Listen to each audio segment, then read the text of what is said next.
ফেরলাম বিরতির পর নজর রাখতে হচ্ছে আবহাওয়ার খবরের দিকে। আগামী মঙ্গলবার পর্যন্ত দক্ষিণবঙ্গের সব জেলাতেই বৃষ্টিপাতের সম্ভাবনা রয়েছে। বজ্রবিদ্যুৎ সহ বৃষ্টির পূর্বাভাস হাওয়া অফিসের। বঙ্গোপসাগরে নতুন করে ঘূর্ণাবর্তের সৃষ্টি, ঘূর্ণাবর্তের জেরেই ভারী বৃষ্টি কলকাতায়।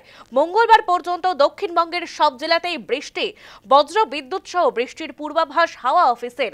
বিস্তারিত জানবো, টেলিফোন লাইনে রয়েছে আমাদের প্রতিনিধি মমিতা মিত্র। মমিতা, কি বলছে আবহাওয়া অফিস? দেখো, আগামী মঙ্গলবার পর্যন্ত দক্ষিণবঙ্গের সমস্ত জেলাতেই বজ্রবিদ্যুৎ সহ বৃষ্টির পূর্বাভাস রয়েছে। আজকে মূলত উত্তর এবং দক্ষিণ চব্বিশ পরগনা, পূর্ব পশ্চিম মেদিনীপুর, মুর্শিদাবাদ এবং নদিয়ায় ভারী বৃষ্টির সম্ভাবনা রয়েছে। এছাড়াও পশ্চিম বর্ধমান, ঝাড়গ্রাম এবং বাঁকুড়াতেও ভারী বৃষ্টির পূর্বাভাস, সঙ্গে ঘন্টায় 50 কিলোমিটার গতিবেগে ঝোড়ো হাওয়া প্রভাবিত হবে। একেবারে গাঙ্গেয় দক্ষিণবঙ্গ এবং ওড়িশা লাগোয়া যে জায়গাগুলো রয়েছে, পশ্চিমাঞ্চলে যে জেলাগুলো রয়েছে, সেখানে নতুন করে আবারও ঘূর্ণাবর্তের সৃষ্টি হয়েছে, যার কারণে দুর্যোগপূর্ণ আবহাওয়া বলা যায়। এবং শহর কলকাতাতেও মাঝারি থেকে ভারী বৃষ্টির পূর্বাভাস রয়েছে।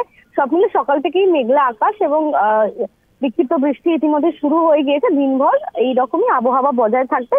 দক্ষিণবঙ্গের সমস্ত জেলাতেই একটু কম বেশি হালকা থেকে মাঝারি বৃষ্টিপাতের সম্ভাবনা। একেবারে ধন্যবাদ মমিতা। আমরা কথা বলছিলাম আমাদের প্রতিনিধি মমিতা মিত্রর সঙ্গে।